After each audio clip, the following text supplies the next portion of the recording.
गुरुर्ब्रह्मा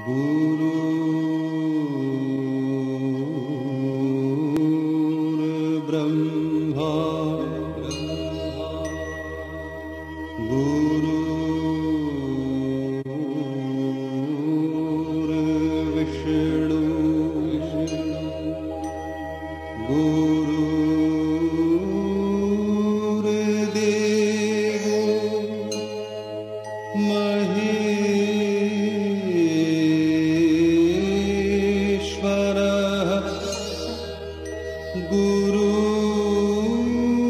गुरुरेव परब्रह्म तस्मै श्री गुरवे नमः। अखंड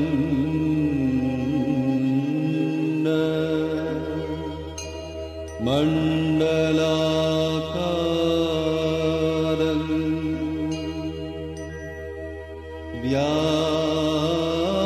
व्यापतं येन चराचरं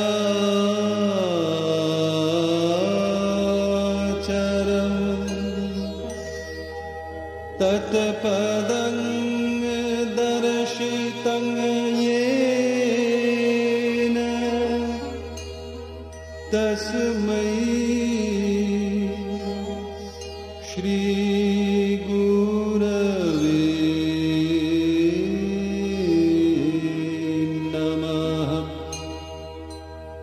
अज्ञानतिमिरान्धस्य ज्ञानाञ्जनशलाकया आज गुरु पूर्णिमा के अवसर पर हम और आप यहाँ आए हैं।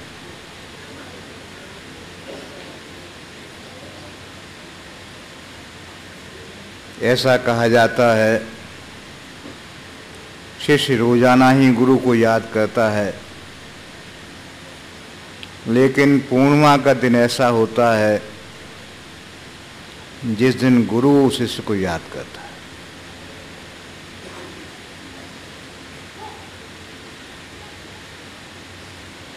वो उसे बहुत कुछ देना चाहता है, इसलिए आज के दिन गुरु शिष्य को याद करता है।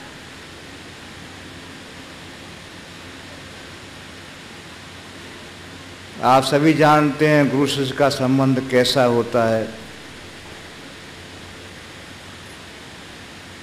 शरीर दो होते हैं लेकिन आत्मा एक ही होती है। संसार के और जितने हमारे संबंध हैं वो शरीर से हैं, मन से हैं, बुद्धि से हैं, अहम से हैं, लेकिन गुरु का संबंध आत्मा से होता है। हमारा गुरु का संबंध आत्मा का होता है।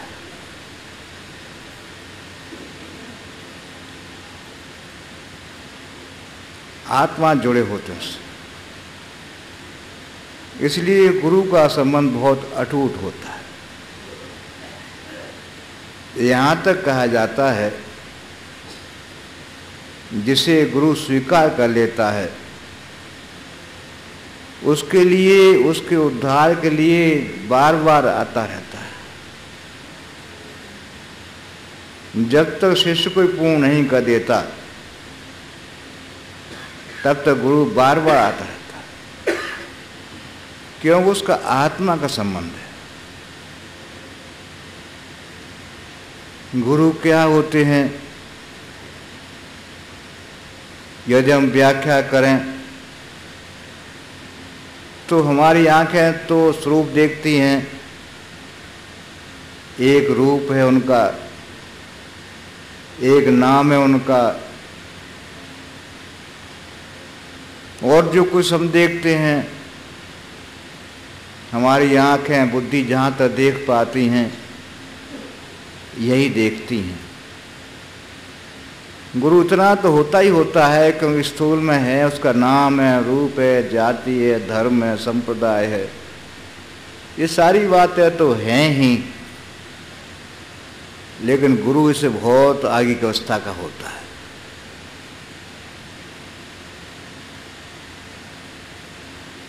प्रकृति के गुण, तत्व और आत्मा की शक्ति, इन दो से संसार निर्माण हुआ है। प्रकृति के तत्व पृथ्वी जल अग्नि वायु आकाश, मन बुद्धि अहम, और आत्मा की शक्ति, इनका ही सारा निर्माण जहाँ हम तक हमारी दृष्टि जाती है वहाँ तक देखते हैं। लेकिन गुरु का स्वरूप इन तत्वों से और आगे होता है। आज जानते हैं ये जितने भी तत्व हैं, पृथ्वी जल अग्नि वायु आकाश मन बुद्धि अहम, इनका एक क्रम है और एक क्रम से ही हल्के हो चले जाते हैं। पृथ्वी जल हल्का है, जल से अग्नि हल्की है, हल्की से वायु हल्की है, वायु से आकाश हल्का है, आकाश से मन हल्का है, मन से भी हल्की बुद्धि है, और बुद्धि से भी हल्का हमारा अहम। यहाँ तक तत्वों का स्थान। इससे आगे आत्मा स्वरूप आता है। लेकिन आत्मा और इस तत्वों के बीच में ही गुरु का स्थान। गुरु इन तत्वों से आगे है और आत्मा से पहले। गुरु का स्थान वो है जहाँ वो आत्मा से पहले और इन तत्वों से अंत में वो स्थित है, जहाँ वो शक्ति रूपेण है। आत्मा ये पूरी शक्ति लिए हुए और यहाँ हम सब में वितरित करता है। जैसे हम देखते हैं ट्रांसफार्मर होता है बिजली का, संबंध तो उसका होता है बिजली घर से होता है, लेकिन वो उस वहाँ से पूरी शक्ति लेता है, उसे ट्रांसफॉर्म करता है हमारी सुविधा के अनुसार। 220 वाट 240 वाट जैसा हम चाहते हैं वैसा ट्रांसफॉर्म करता है। ऐसे गुरु भी एक ट्रांसफॉर्म के रूप में है, जो आत्मा से पूरी शक्ति लेता है, जुड़ा आत्मा से है, जुड़ा हमसे भी है, लेकिन हमारी क्षमताओं को जानता है। इसलिए उस पूर्ण शक्ति को लेकर के जितनी हमारी क्षमता है उतना हमें देता है। जैसे ट्रांसफार्मर बिजली पूरी पावर की लेता है, लेकिन हमारे घर में 220 वाट का बल्ब जलता है तो हमें 220 वाट की बिजली देता है। ऐसे गुरु भी पूर्ण शक्ति जुड़ा हुआ है, लेकिन इधर जो दे रहा है वो हमारी क्षमता के अनुसार दे रहा है, क्योंकि पूरी शक्ति को हम सहन नहीं कर सकते। हम चाहें कि पूर्ण परमात्मा से मिल जाए, नहीं मिल सकते। हम चाहें कि हमारा बलों का संबंध वहाँ पूर्ण बिजली घर से हो जाए, नहीं हो सकता। पावर झेल नहीं सकता वो। ऐसे ही गुरु माध्यम है जो परमात्मा की शक्ति को हम तक लाता है। परमात्मा में क्या है? सत चित आनंद। गुरु उस सत को हमारे स्वरूप लेता तो पूरी शक्ति से, वो सत्स्वरूप है ही स्वयं, लेकिन उसमें क्षमता ये है कि जितनी हम सह सकते हैं उतना सत हमें देता है। यहाँ जो भी सत है उसको देने वाला वो गुरु। क्षमता कितनी है हमारी, कितना सत हम बर्दाश्त कर सकते हैं, कितना ले सकते हैं, ये क्षमता पर निर्भर करता है। वो देता पूर्ण रूप से। ज्ञान का स्रोत गुरु है, क्योंकि परमात्मा शक्ति गुरु के द्वारा ही आती है। ज्ञान भी गुरु के द्वारा ही आता है। वंदे बोधमयम, बोध में है, जो बोध कराता है।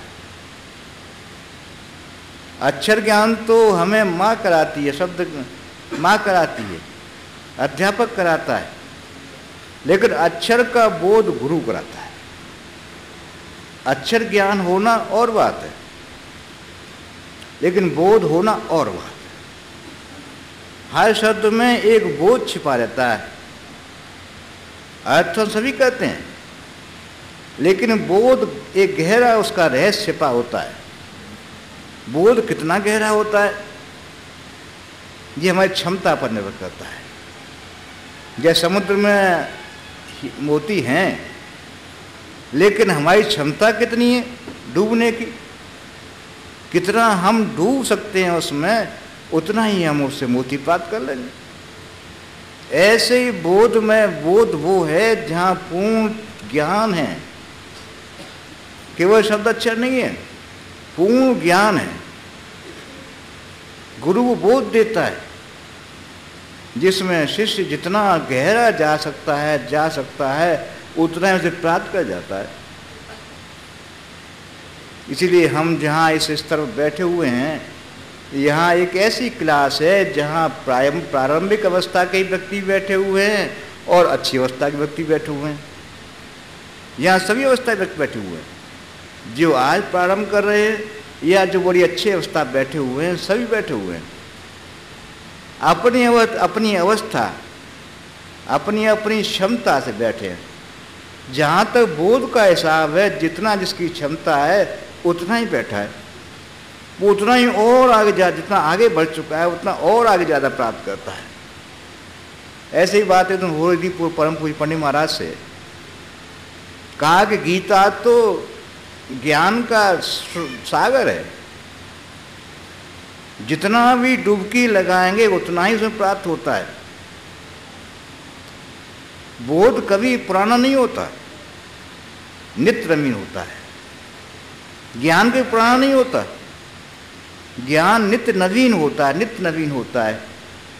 रोजाना ही हम सीखते हैं, रोजाना ही सीखते हैं, जितना गहरे जाते हैं वो सीखते चले जाते हैं। मैंने एक पश्चिम के फिलोसफर की बात पढ़ी थी, बहुत अच्छा लिखा था उन्होंने कि मैंने 10 साल से कोई पुस्तक नहीं पढ़ी, मैं स्वयं अपने में गहरा उतरता हूँ, अपने अंदर जो बोध छिपा है उसे लेकर के बाहर आता हूँ। पुस्तक पढ़ना और बात है, इस बोध में गहरे जाना और बात है। जितने गहरे आप जाएंगे, जितना गहरे आप जाएंगे उतना ही उसमें नया आनंद प्राप्त होगा, नई चीज प्राप्त होगी। अरे ये कैसा है, अरे जैसे गुरु महाराज का साहित्य, पंडित महाराज का साहित्य, जितनी बार आप पढ़ते हैं कहीं ना कहीं नई चीज निकलती है। अरे ये तो बहुत सुंदर का है, क्योंकि उसमें बोध है, गुरु ने बोध भर दिया है। क्षमता हमारी, हम कितने जा सकते हैं, इसलिए गुरु बोधमय है, ज्ञान देता है। इससे आगे आनंद, गुरु आनंद देने वाला है। संसार में जितना भी आनंद हम देखते हैं, चाहे किसी भी इंद्रिय का क्या आनंद है, सबको देने वाला गुरु है। जैसे मैंने कहा कि ये क्षमता पर निर्भर करता है। जहाँ तक हमारी पहुँच हो जाती है, जहाँ तक हमारी पहुँच हो जाती है, उतने ही गहरे में हम देखते हैं कि कितना गहरा आनंद, आनंद आनंद यहाँ कुछ है ही नहीं। परम पूज्य पंडित महाराज सुंदर दृष्टांत दिया करते थे। एक व्यक्ति एक महात्मा के पास गया, सन्यासी महात्मा थे। उनसे कहा कि महाराज मुझे अग्नि चाहिए। उन्होंने कहा भाई अग्नि, हम तो सन्यासी हैं, छूते नहीं, हमारे पास तो अग्नि है नहीं। वो चला गया। पुनः फिर आया कि महात्मा जी अग्नि चाहिए। उन्होंने कहा भाई तुम आए थे तब भी हमने कहा था हमारे पास अग्नि नहीं है। वो फिर आया, फिर आया, फिर आया। माता मना करते, अंत में इतना क्रोध आ गया महात्मा को कि चिमटा लेकर उसे पीछे दौड़े। 20 दफे कह दिया, मानता नहीं। उन्होंने कहा महाराज थी तो आप पर, लेकिन गहरी घड़ी थी, गहरी घड़ी थी तो आप पर। ऐसे ही ये आनंद की अवस्था है। आज थोड़ा दुख आता है तो हम दुखी हो जाते हैं, कल दुख में भी आप देखेंगे नहीं दुख नहीं आया, बड़े से बड़ा दुख आने पर भी देखेंगे नहीं नहीं कोई दुख नहीं है, ये तो उसकी देन है। सुख उसकी देन है, दुख उसकी देन है। दुख में दुखी नहीं होंगे आप। प्रभु पूर्णिमा कहा कि दुख तो आवेंगे लेकिन आप दुखी नहीं होंगे। गुरु आपको उस अवस्था में ले जाना चाहता है जहां सुख ही सुख है, आनंद ही आनंद है, जहां दुख की अवस्था ही नहीं है, क्योंकि वो आनंदमय आनंद घन है। वो स्वयं उस अवस्था में बैठा है, हम उसके पुत्र हैं। वो हमें भी चाहता है भाई तुम मेरी अवस्था में आ जाओ, जहाँ वहाँ बैठा हूँ वहाँ तुम आ जाओ, उस आनंद का उस अवस्था का आनंद लो। लेकिन धीरे धीरे करते करते करते करते हम उस अवस्था में पहुँच जाते हैं जहाँ छोटे मोटे दुख भी दूर चले जाते हैं, बड़े से बड़े दुख भी दूर चले जाते हैं। एक अवस्था जाती है जहाँ देखते नहीं न दुख है न सुख है, कुछ नहीं, एक आनंद की अवस्था में बैठा।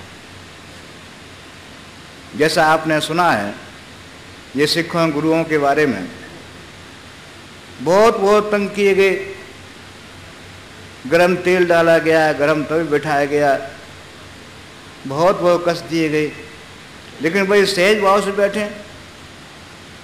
उन्होंने कहा कि अरे भाई हम तुम इतना कष्ट दे रहे हैं तभी तुम इतने सहज बैठे हो। उन्होंने कहा अरे भाई तुम कष्ट दे रहे हो मेरे शरीर को, मैं तो आत्मा में बैठा हूँ जहाँ तुम्हारे इन कष्टों की पहुँच ही नहीं है। गुरु वहाँ ले जाना चाहता है जहाँ कष्टों की पहुँच नहीं है, तो आनंद धाम उस अवस्था में ले जाना चाहता है जहाँ कष्ट नहीं है, जहाँ अविद्या नहीं है, जहाँ मृत्यु नहीं है। इन सबसे ऊपर सच्चिदानंद ले जाना चाहता है, जहाँ आप सत्य में हो, चित्त में हो, आनंद। गुरु वो शक्ति है जो आप धीरे खींचते खींचते खींचते खींचते वहाँ ले जाना चाहती है जहाँ वो स्वयं बैठा है। हम उसके पुत्र हैं। वो चाहता है नहीं मेरे पास आ जाओ, यहाँ न दुख है न सुख है न मृत्यु है न जन्म है न कुछ है, इन सबसे ऊपर मैं बैठा हूँ जहाँ कुछ भी नहीं है, पूर्ण शांति है, पूर्ण शांति है, पूर्ण आनंद है। वहाँ ले जाना चाहता है। हमारी क्षमता पर निर्भर करता है। इसलिए अवश्य गुरु तो देने में हर समय देता है, लेकिन शिष्य कैसा हो शिष्य पर निर्भर करता है। गुरु कभी कमी नहीं करता, गुरु तो हंसता बरसता ही रहता है, लेकिन हमारी क्षमता कितनी है, कितना हम ले पा रहे हैं उसमें से, ये विशेष बात होती है। गुरु ये भी जानता है कि हमारी क्षमता इतनी नहीं है, वो बतलाता है भाई धीरे चलो धीरे चलो।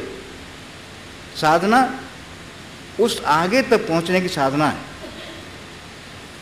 जहाँ धीरे धीरे आप वो स्थान पहुंच जाए जहाँ ये संसार के सारे विकार नीचे रह जाए, आप इनसे ऊपर बैठे हो। संसार यही रहेगा, नाम यही रहेगा, रूप यही रहेगा, सब कुछ यही रहेगा, नौकरी भी रहेगी, व्यापार भी रहेगा, सारा काम रहेगा, लेकिन आप बहुत ऊपर बैठे होंगे जहाँ इन सब की पहुँच नहीं होगी। संसार सारे काम करेंगे, ऐसा नहीं कि हम नौकरी न करते हों, व्यापार नहीं करते हों या और काम नहीं करते हों, बच्चों को प्रेम न करते हों, ऐसा नहीं होगा। संसार और सुंदर हो जाएगा। जैसे आप देखते हैं, आप ऊपर पहाड़ बैठ जाते हैं तो नीचे 10 और अच्छे दिखाई देते हैं, दूर तक दिखाई देते हैं, कितना सुंदर कितना सुंदर, न कोलाहल है न कुछ है, शांति है। ऐसे गुरु चाहता है वहाँ ऊपर बैठा दे जहाँ कोई नहीं बैठ पाया है, जहाँ स्वयं का स्थान है वहाँ बैठा दे, जहाँ पूर्ण शांति है, पूर्ण आनंद है। गुरु वहाँ ले जाना चाहता है। कैसे पहुँचे उसकी प्रक्रिया है, बताता है कि ऐसे आओ ऐसे आओ।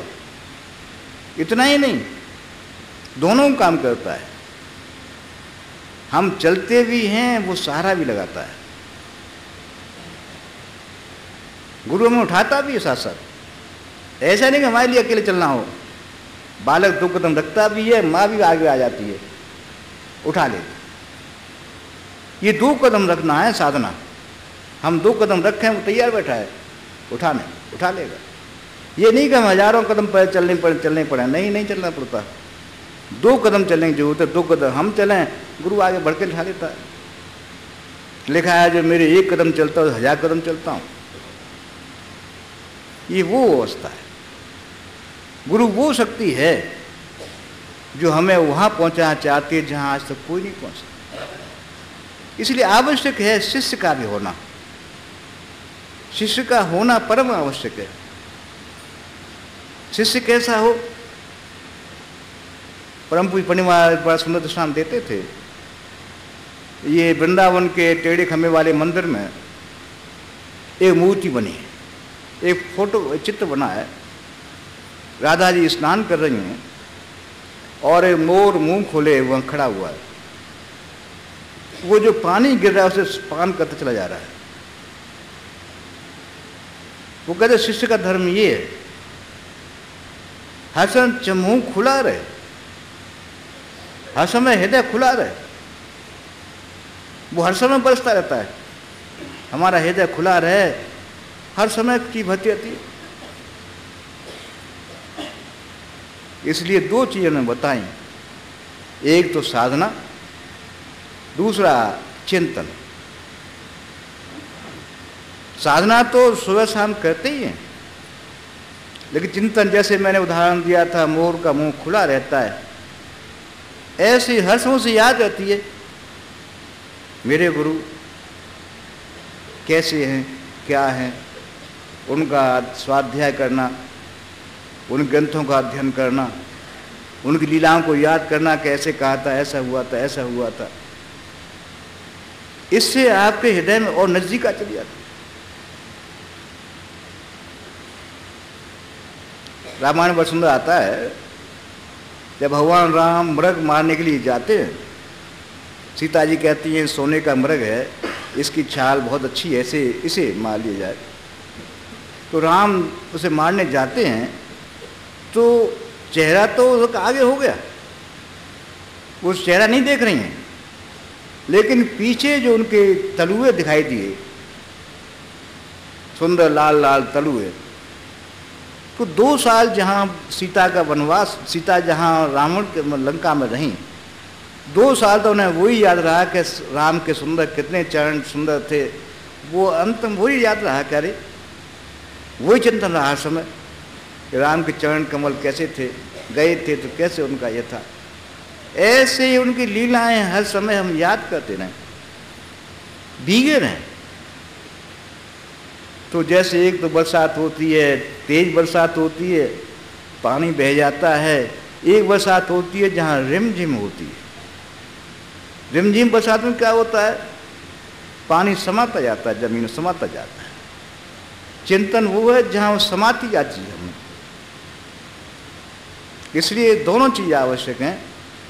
हम सुबह शाम ध्यान तो करते ही हैं, लेकिन चिंतन भी आवश्यक है। हर समय चिंता, हर समय अपने गुरु की चिंता। कोई भी काम करते हैं पूछते हैं कैसे करें। परम पूज्य पंडित महाराज का देखा था, घर में कोई भी काम है तो गुरु महाराज से पूछना कैसे करें, क्या करें, कब करें। घर के भी लोकल, वैसे अपने घर के सारे काम भी सौंप दिया अपने को। शिष्य कैसा होना चाहिए उसका उदाहरण पेश कर दिया। उदाहरण शिष्य क्या होता है। गुरु देने में कभी नहीं कहता, लेकिन ले कितना पा रहे हैं। परम पूज्य पंडित महाराज के बड़ा उदाहरण मुझे हर समय याद रहता है। जब उनका अंतिम समय का एक प्रवचन था, टूंडला भंडारे पर उन्होंने जो प्रवचन दिया था, उन्होंने बड़ा सुंदर रूप से एक उसमें रूपक दिया था कि भगवान बुद्ध जब जाने को हुए तो उनके शिष्य आनंद ने उनसे पूछा, हे गुरुवर, आप जाने की तैयारी में हैं, हम आपसे ये पूछना चाहते हैं, कोई ऐसी बात तो नहीं जो आप हमसे न कह पाए हों, ऐसी कोई चीज़ तो जो हमें न दे पाए हों।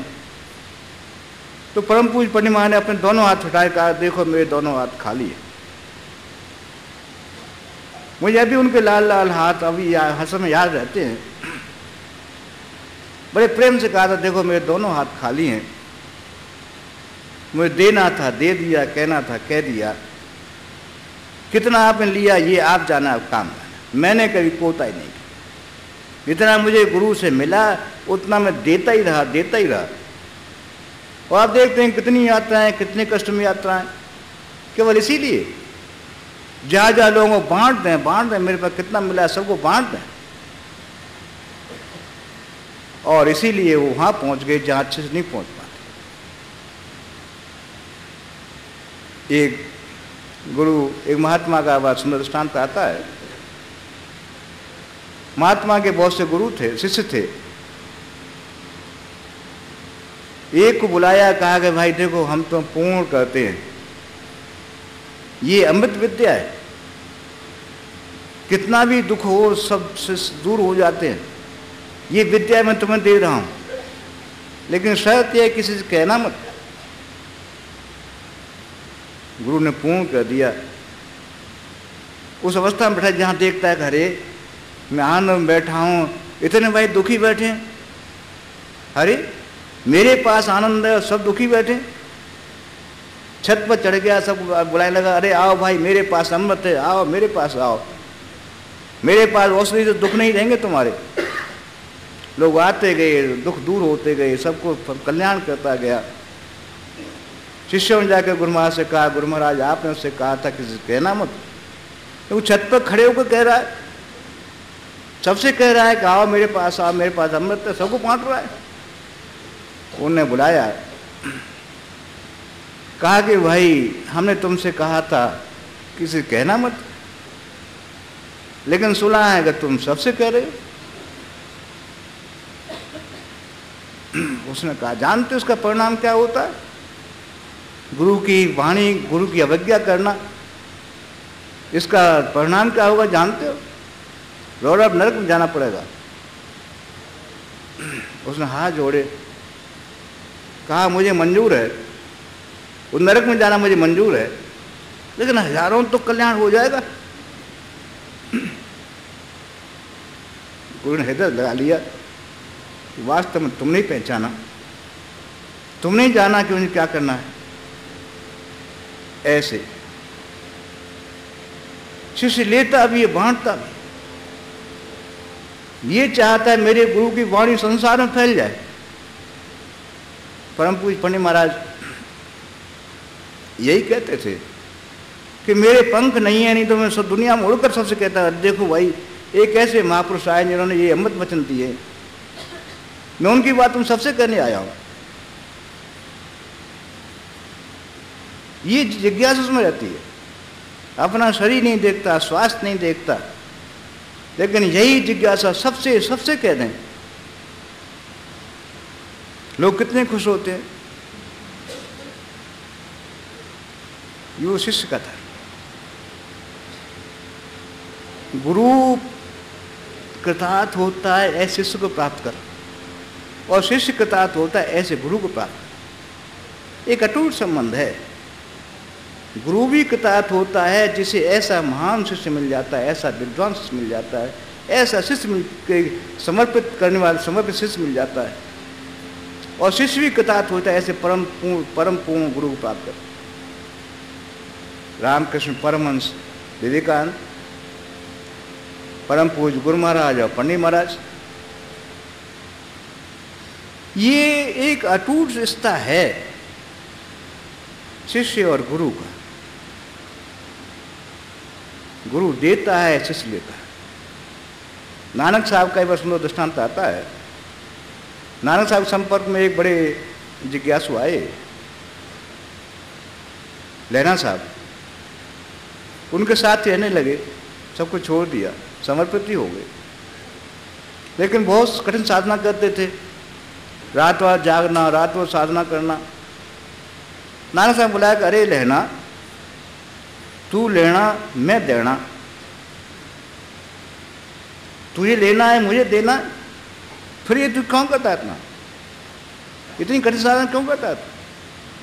मैं लेना मैं देना, तू लेना। ऐसे ही शिष्य गुरु का संबंध है, देना और लेना। गुरु देता है, शिष्य लेता है, पूर्ण करता है। आज वही दिवस है जहाँ शिष्य और गुरु का मिलन होगा। हम जहाँ बैठे हैं वहाँ गुरु महाराज की दया बस रही है। ये ग्वालियर, जिसे वो सौभाग्य मिला कि गुरु महाराज ने स्वयं कहा कि नहीं, गुरु पूर्णिमा यहाँ पर होनी चाहिए, गुरु पूर्णिमा भंडारा यहाँ पर दिया, स्वयं भी यहाँ पधारे। उनके बाद वो परम पूज्या माँ, मुझे खूब याद है, स्मृतियाँ हैं कि वो उस धर्मशाला में बैठ जाती थी जिया, परम पूज्य पूर्णिमा बैठ जाते थे, लोग लाइन लग जाती थी। ये वो स्थान है जहाँ गुरु महाराज का दिया हुआ स्थान है। आज भी उनकी कृपा यहाँ बरस रही है, उनकी उपस्थिति है। उनसे ही प्रार्थना है, हम तो पहचान नहीं पाए आप क्या थे। ये आँखें, ये बुद्धि, ये है, पहचान नहीं पाए आप क्या थे। लेकिन प्रार्थना यही है, सुना यही है, कैसे भी कोई उनके सामने एक तरफ हो जाता है, उनकी कृपा भर जाती है। उनका काम है, उनका विरध है दया करना। हम में क्षमता नहीं है, हमारे हृदय में भक्ति नहीं है, हम में वो भाव नहीं है, न हमारी आंखों में वो आंसू हैं इनके लिए जो आपके नाम पर एक आंसू निकल आवे। हमने आपकी दशा देखी थी, आंखें भर आती थीं, चाहे लाल हो जाता था, वो भाव हम में तो नहीं है। केवल मात्र प्रार्थना है, जैसे आपके, आप हम सब पर दया करें। ये नैवेद्य हमारी श्रद्धा का प्रतीक है। आपसे प्रार्थना है, स्वीकार करें। हम सब पर जो भी यहाँ आ गए हैं या जो नहीं आ पाए हैं, जो भी आपके भक्त हैं, कहाँ पर भी कैसे भी हैं, आप उन सब पर 2 मिनट ध्यान करें, गुरु महाराज प्रार्थना करें, ये नैवेद्य स्वीकार करें, हम पर आप पर सब पर।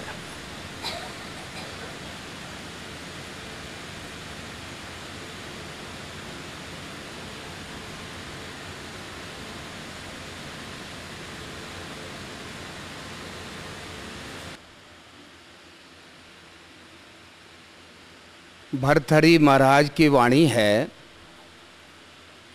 अधीत्य चतुरो वेदान धर्मशास्त्राणि अनेकशः आत्मानं नैव जानन्ति दर्वी पाक रसम यथा। वो महापुरुष कहते हैं कि चारों वेदों का अध्ययन कर लिया, संपूर्ण धर्मशास्त्रों का भी अनुशीलन कर लिया, सबको पढ़ लिया, परंतु अपने को नहीं जान पाया। उसे तो ऐसा समझिए जैसे कि दाल सब्जी मिष्टान्न इत्यादि बनाने में जो कड़छी काम आती है और उन्हीं के रस में पड़ी रहती है, वो उनका रस नहीं जानती है। रस में पड़ी तो है, वो दाल सब्जी में भी पड़ी हुई है, मिष्टान्न में भी पड़ी हुई है, उसी के द्वारा सब बनाए भी गए हैं, लेकिन वो रस नहीं जानती है। ऐसा ही हाल हम सबका है। उस परमात्मा में ही हमारी सबकी रहनी है, उसी में हम सब हैं, लेकिन फिर भी उसे नहीं जान रहे। कबीर साहब कहते हैं, जल बिच मीन प्यासी मोय सुन सुन आवे हासी। मछली जल में ही है लेकिन प्यासी है, प्यास से तड़प रही है। ये सुनकर के मुझे हंसी आती है कि जल में रहते हुए वो प्यासी है। ऐसे ही हम सब भी उस परमात्मा में हैं। जैसे अभी प्रिय शर्मा जी से सुन रहे थे, उस रस में हैं, लेकिन उस रस का बस जायका नहीं समझ पाए, उसका आस्वादन नहीं कर पा रहे हैं। परमात्मा रस है, रसो वही सह, और उसी परमात्मा में हम सब भी हैं। फिर भी उसे नहीं जान पा रहे हैं। कैसे जाने? हम सबको ये विचार आना चाहिए, महापुरुषों के अंतर में ये विचार आते रहते हैं, हमारे अंतर में भी आए कि मैं संसार में क्यों आया हूं, मुझे ये मनुष्य योनि क्यों प्राप्त हुई है, मेरा यहां पर आकर के कर्तव्य क्या है। ये ऐसे प्रश्न हैं जिन पर हमें विचार करते रहना चाहिए कि हमें करना क्या है आखिर। न मालूम कब से हम सुनते चले आ रहे हैं, बहुत महापुरुषों की बातें सुनी, सब कुछ हुआ, लेकिन कुछ लाभ ही नहीं प्राप्त कर पा रहे। परम समर्थ गुरु महाराज लिखते हैं, बातें करते करते जीवन बीत गए, तर्क वितर्क में ही युग समाप्त हो गए, पर उसे न जाना जिसके लिए हम यहाँ आए थे। अब तुरंत उसे जाने क्या है वो, उसके लिए ही हम यहाँ संसार में हैं। ये मनुष्य योनि उसी के लिए प्राप्त हुई है कि उसे हम जानें। एक बहुत अच्छे विचारक हुए हैं, सूफी संत, वो लिखते हैं, ए अजीज, उस अल्लाह ताला को जानने की कुंजी अपने को जानने में है। जिसने अपने को जान लिया वो अल्लाह ताला को जानेगा। अर्थात वो तो वही है, उसमें कोई अंतर है ही नहीं। कैसे जाने उसे? गुरु महाराज स्वयं लिखते हैं, अभी तुमने ईश्वर देखा नहीं है, इसलिए उनके पास पहुंचो जिन्होंने उसे देखा है, तुम्हें भी दिखा सकते हैं।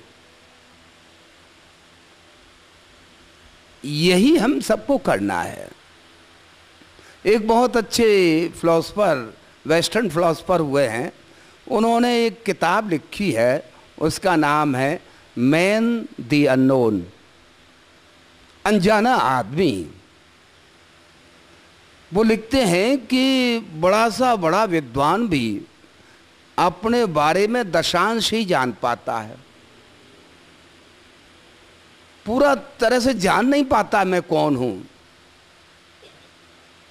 मैं क्यों हूं यहां पर, क्या मेरा कर्तव्य है, मेरे अंतर में क्या है, ये सब जान नहीं पाता है।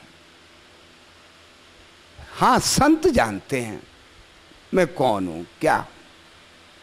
अब हम सब ने रामचरितमानस में पढ़ा ही है कि जब माँ सीता की खबर लेने के लिए सभी व्यथित थे, इधर सुग्रीव ने अपने विश्वसनीय सभी वीर पुरुषों को भेजा, मालूम हुआ कि माँ सीता जो है लंका में,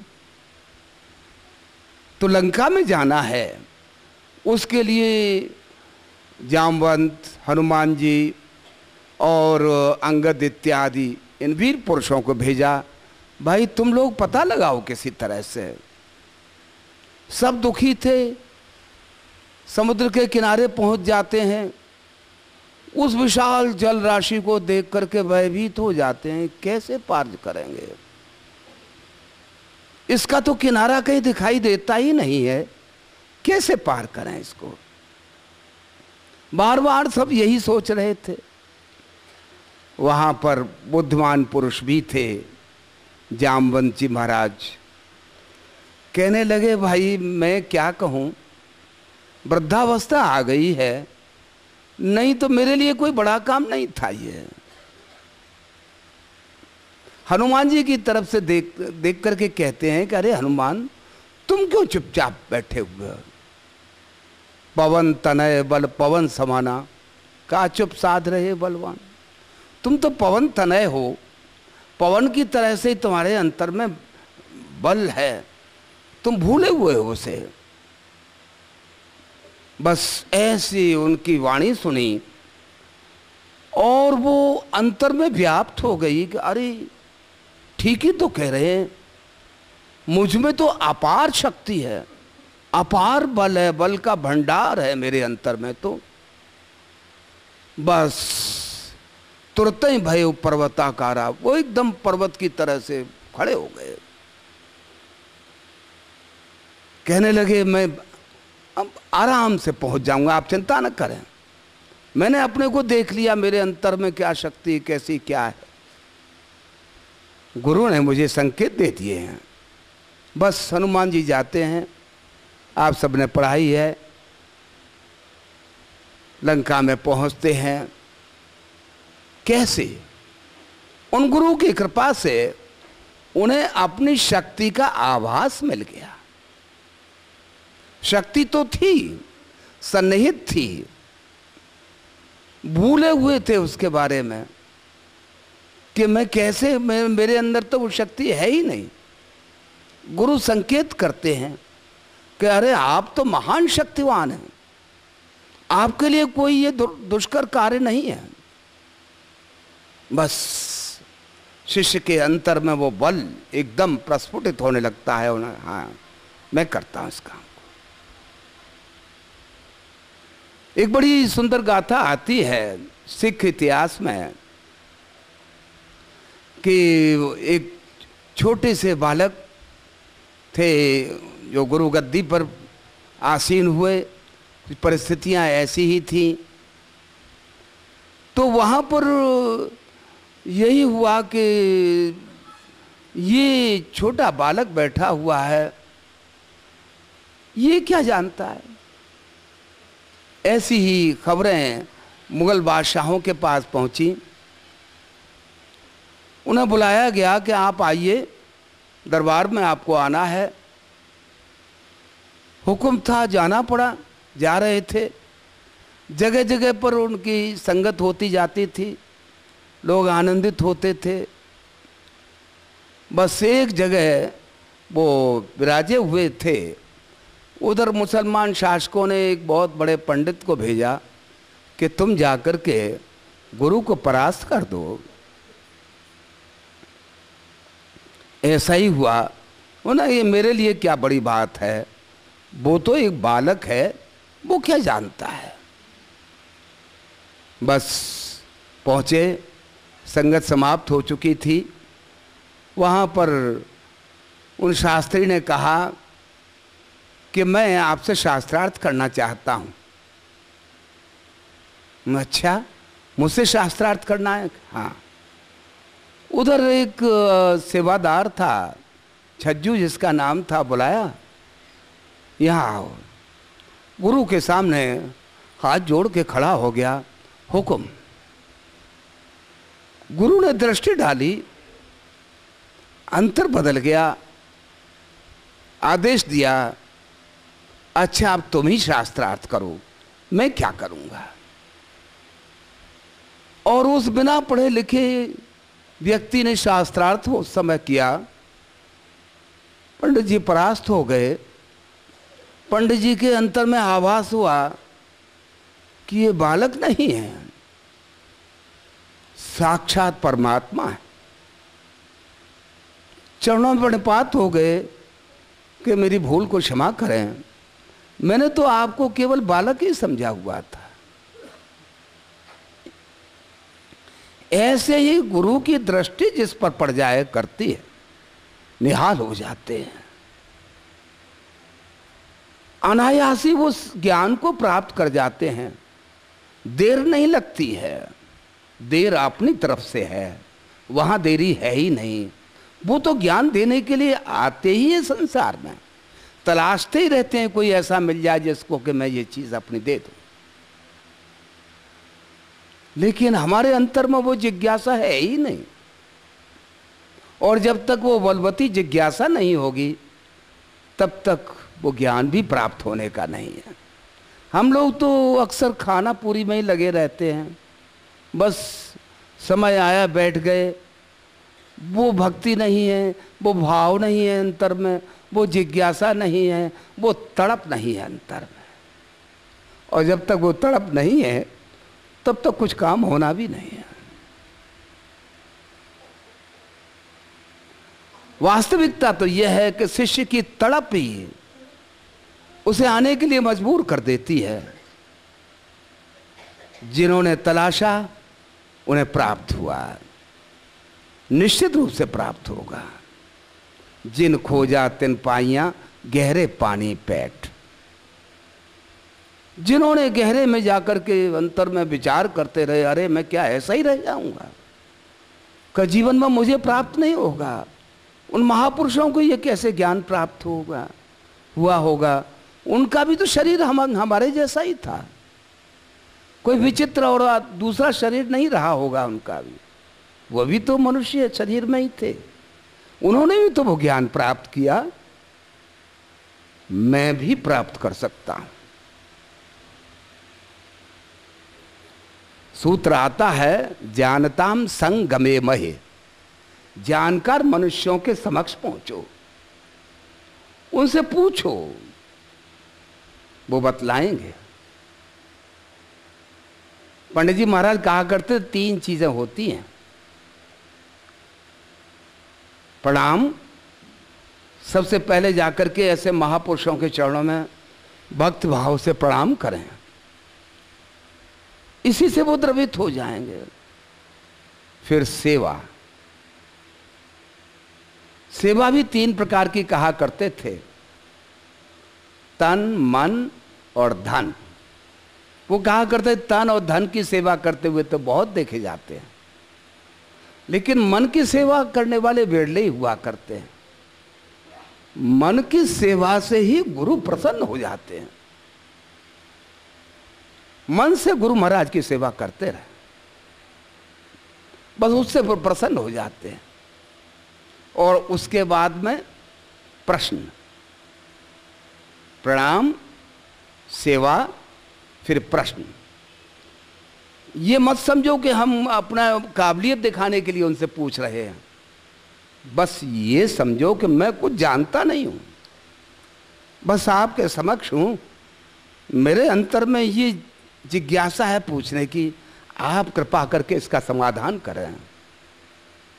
और वो क्या करते हैं, उपदेक्षन्ति ते ज्ञानम ज्ञानिनः तत्वदर्शिनः, वो उस ज्ञान का उपदेश देते हैं, क्योंकि वो तत्वदर्शी महापुरुष हैं, वो जानते हैं कि ज्ञान कैसे दिया जाएगा। गुरु महाराज लिखते हैं कि ये ज्ञान जो है वो हृदय से हृदय को मिलता है, सीना व सीना दिया जाता है। इसके लिए शब्दों का माध्यम नहीं है, शब्दों से ये नहीं दिया जा सकता है, वाणी वहां तक पहुंच नहीं पाती है। ये तो वाचो निवर्तन्ते अप्राप्य मनसा स तद्धाम परमम मम। भगवान कहते हैं मेरा धाम वहां पर है जहां पर मनुष्य की मन सहित 5 ज्ञानेंद्रियां उसे न पा करके वापस लौट आती। तो उस ज्ञान को हम कैसे प्राप्त करें? क्या इन अपनी ज्ञानेंद्रियों से प्राप्त कर पाएंगे? नहीं, उसकी कृपा होती है, बस वो हमारे हृदय में उस ज्ञान को उड़ेल देते हैं। एक सूफी संत हुए हैं बहुत अच्छे, मलिक मोहम्मद जायसी, वो कहते हैं गुरु हृदय चिनगी जो मेला, जो सिलगाए ले सोचेला। गुरु तो शिष्य के हृदय में ज्ञान रूपी चिनगारी डाल देते हैं, और जो उस ज्ञान रूपी चिनगारी को सिलगा लेते हैं, प्रज्वलित कर लेते हैं अपने में, उन संकेतों को अपने में आत्मसात करते चले जाते हैं, वही वास्तविक शिष्य हैं। उन्होंने ही उस ज्ञान को प्राप्त कर पाया। गुरु तो डालते हैं उस चिनगारी को, लेकिन हमारे अंतर में ऐसा सब कुछ हो रहा है कि वो चिनगारी बुझ जाती है, ऐसी वायु। तो वो प्रज्वलित कब होगी? जब उनकी कृपा होगी। गुरु कृपा है केवलम। साधना कर्म साध्य नहीं है, कृपा साध्य है। हमारा कार्य तो उनके सामने नित्य प्रति बैठने का ही है। कृपा उनके हाथ में।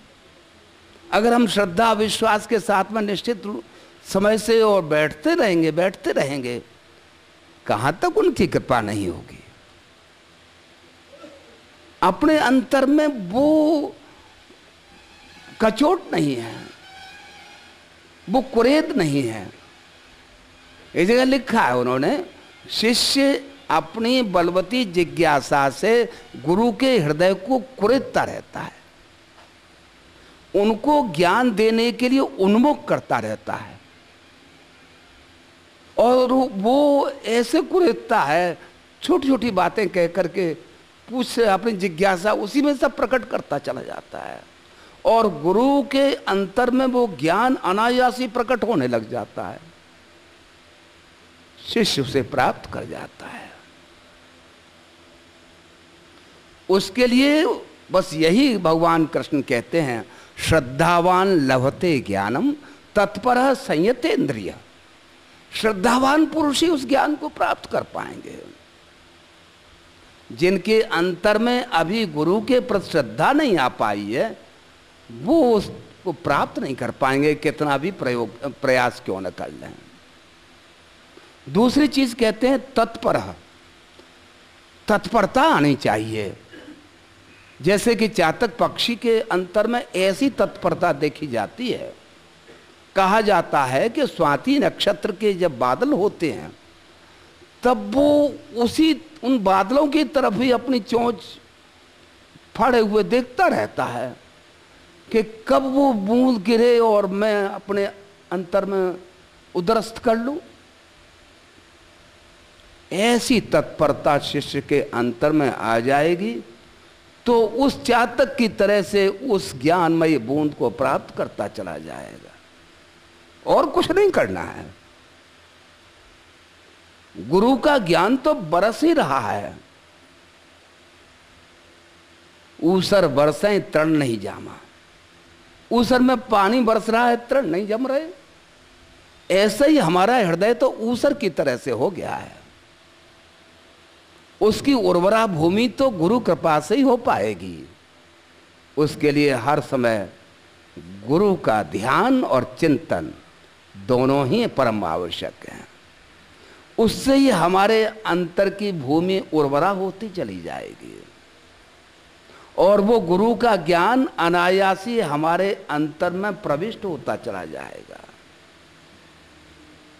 और वो ज्ञान हम अनायासी प्राप्त कर जाएंगे। पता भी नहीं लगेगा कैसे ये प्राप्त हुआ। सूफी महापुरुष इसी को कहते हैं गायवाना तवज्जह।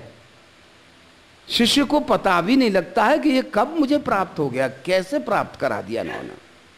गुरु महाराज उसी ज्ञान गायवाना तवज्जह के लिए लिखते हैं कि मुझे कुछ ऐसा सौभाग्य प्राप्त हुआ अपने गुरु महाराज के साहब के साथ रहने का फतेहगढ़ में, कि रात्रि में सो जाता था। मैं तो दूसरे ही विचारों का मनुष्य था, लेकिन वो हृदय के पारखी थे, और नित्य प्रति रात्रि के समय उस प्रयोग को करते रहते थे। प्रातःकाल जगने पर ही मैं देखता था, अरे मेरे अंतर में ये सुंदर भाव कहाँ से आ रहे हैं, किसके द्वारा ये मुझे प्राप्त होते चले जा रहे हैं। ये होती है गायवाना तवज्जह, जिसको शिष्य जान भी नहीं पाता है, और गुरु कृपा करते चले जाते हैं, क्योंकि उन्होंने परख लिया, जान लिया कि हाँ ये इसके योग्य है, इसे प्राप्त कर पाएगा। गुरु तो देना चाहते हैं। एक छोटा सा आपको संस्मरण सुनाऊं, पंडित जी महाराज का याद आ रहा है कि टूंडले में बैठते ही थी नित्य प्रति प्रातः काल ध्यान के लिए। कुछ लोग आ जाते थे, दो एक नहीं आ पाते थे। ऐसे ही एक दिन मास्टर साहब थे, उन्होंने कहा साहब हम तो देर में आ पाते हैं। अरे भाई आप आ जाए करो, पूजा तो हम कर लेते हैं तुम्हारी, इससे ज्यादा और क्या चाहिए आपको। गुरु यानी क्या देना चाहता है। वो तो यही कहते थे कि आप तो जाया करो, बैठ तो जाया करो भाई, तुम्हारे लिए हम करेंगे। गुरु हमारे लिए ही करते रहते हैं, पूरा जीवन हम सबके कल्याणार्थ ही लगाते रहते हैं, लेकिन हम हैं कृतज्ञ कि पहचान ही नहीं पाते हैं कि ये महापुरुष हमारे लिए कितना क्या कुछ करते चले जा रहे हैं। उस कृतज्ञता की तरफ हम नहीं देखते हैं, गुरु की तरफ, कि कितनी कृतज्ञता हमें प्राप्त, कैसे कृतज्ञ हो इनके, हम क्या करें। उसी के लिए हम सब बैठते हैं। ये गुरु पर्व, पूर्णिमा का पावन पर्व हमें यही याद दिला दे जाता है कि भाई गुरु की कृपा ही केवल प्राप्त हो जाए तो ये मनुष्य शरीर बस कृतार्थ हो जाएगा। मनुष्य योनि उस अपने ध्येय को प्राप्त कर जाएगी। क्या है इसका ध्येय, कौन है हम, क्यों आए हैं, उसी के लिए है। कोई अंतर नहीं है, वही सब कुछ है, लेकिन एक ज्ञान का एक अज्ञान का एक पर्दा पड़ा है उस ज्ञान के ऊपर, उसको हम हटाने में असमर्थ हैं। पंडित जी महाराज लिखते हैं, अज्ञान का पर्दा पड़ा वो दूर तुमने कर दिया, अव्यक्त अगम अनूप का सब भेद प्रकटित कर दिया। हे गुरु महाराज, जो अज्ञान का एक पर्दा सा पड़ा हुआ था वो आपने कृपा करके हटा दिया है। अब वो अव्यक्त और अनुपम वो परमात्मा मुझे समक्ष दिखलाई देता है, तो वो दृष्टि प्राप्त होती है गुरु से। उसी के लिए इस समय भी हम इस पावन पर्व पर बैठे हुए हैं।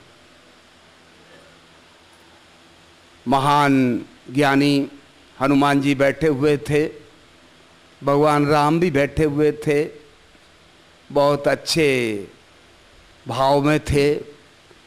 हनुमान जी से ही पूछ बैठते हैं, हनुमान तुम कौन हो?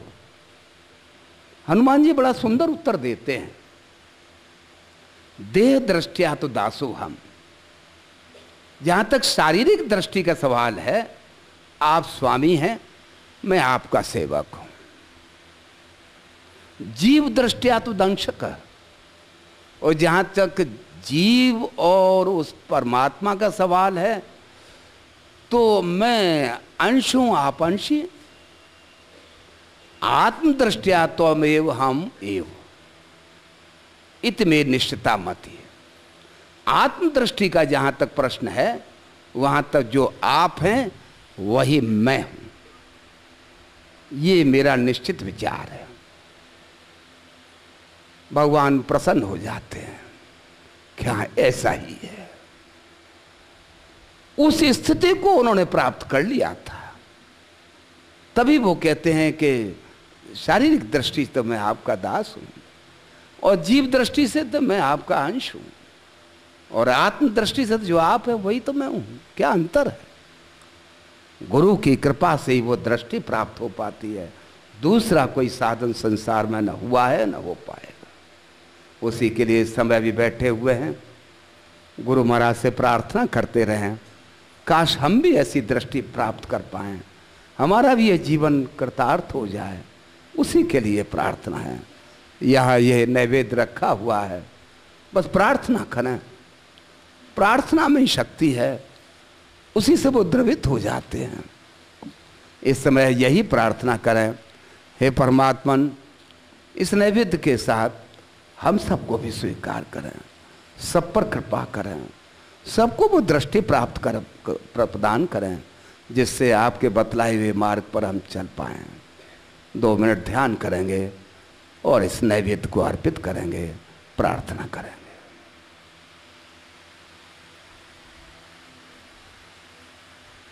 आए हैं तेरे दर पे प्यास अपनी बुझाने को, शराब जरा कर दो एक बार ज़माने को।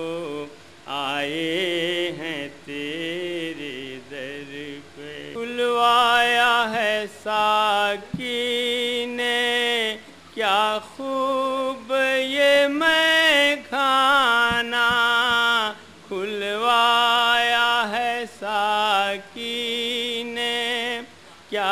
खूब ये मैं खाना, बोतल है सुराही है, सागर है न पैमाना, बैठा है मेरा साकी, बैठा है मेरा साकी, नजरों से पिलाने को शराब जरा कर दो, एक बार जमाने को आए हैं तेरे दर पे, प्यास अपनी बुझाने को आए हैं तेरे दर पे।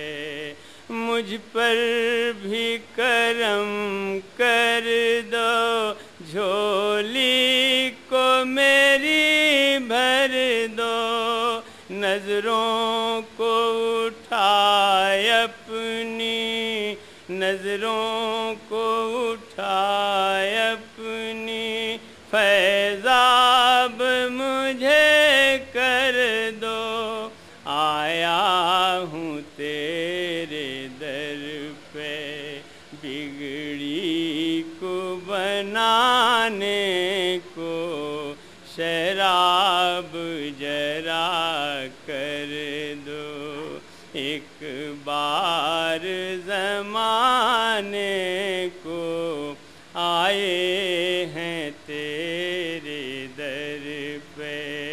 मौसम का इशारा है, मैं ख्वार पिए जाओ, हर घूंट पैसा की का बस नाम लिए जाओ, मैं खाने में आना है, दस्तूर निभाने को शराब जरा कर दो, एक बार जमाने को आए हैं तेरे दर पे, प्यास अपनी बुझाने को ये ख्याल नहीं करते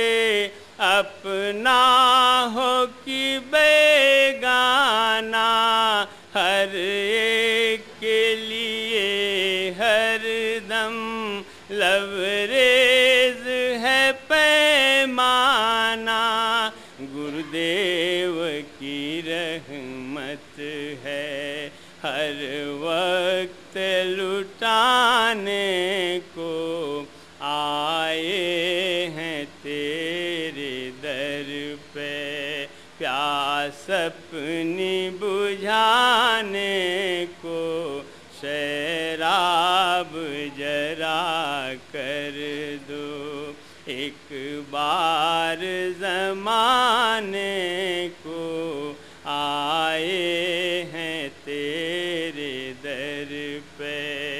मैं ख्वार यहाँ आए, मुफलिस भी यमा पाए, मैं ख्वार यहाँ आए, मुफलिस भी यमा पाए, दीदार के तालिब भी दीदार यहाँ पाए, मिलता है सुकून बेकल मुर्शिद के दीवाने को आए हैं तेरे दर पे, प्यास अपनी बुझाने को शराब जरा कर दो, एक बार